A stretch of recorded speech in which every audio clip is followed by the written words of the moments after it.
Adapun ciri makhluk hidup yaitu bergerak. Kamu dapat berjalan, berlari, melompat, menggerakkan anggota badan, bahkan berenang. Itu merupakan ciri bergerak.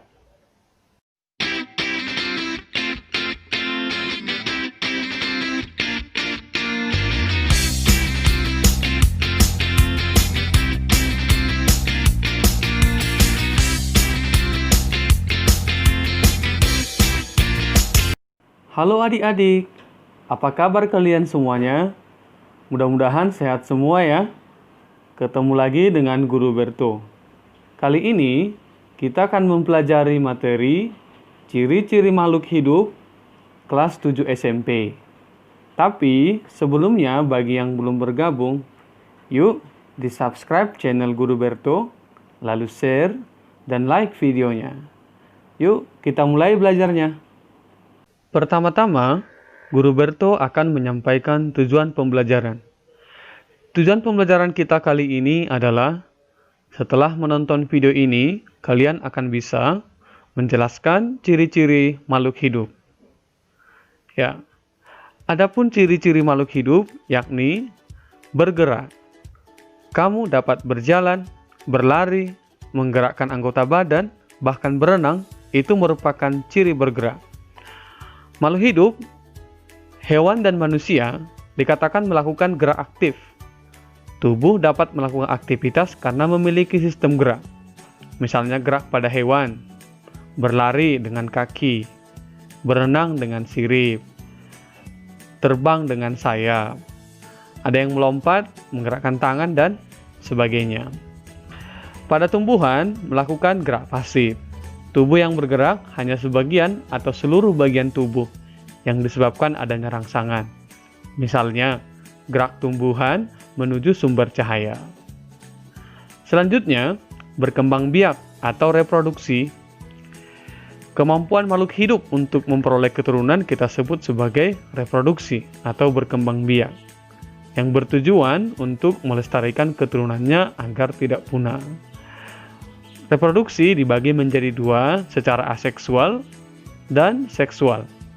Aseksual itu tidak melibatkan peleburan gamet ya, sel kelamin, kira-kira gitu. Sementara seksual itu harus melibatkan gamet atau sel kelamin. Nah, selanjutnya tumbuh dan berkembang.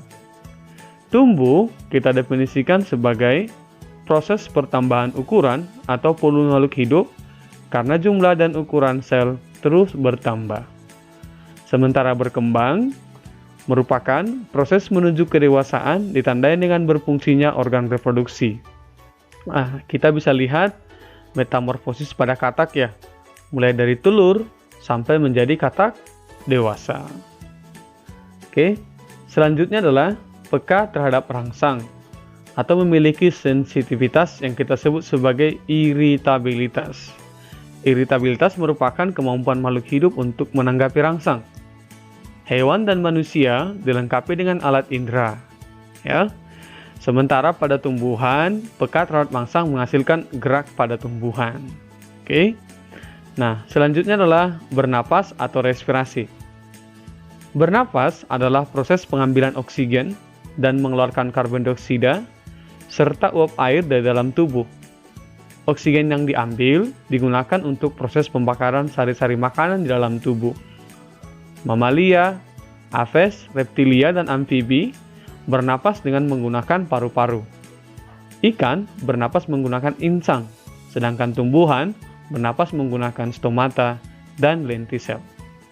Selanjutnya adalah memerlukan makanan atau nutrisi.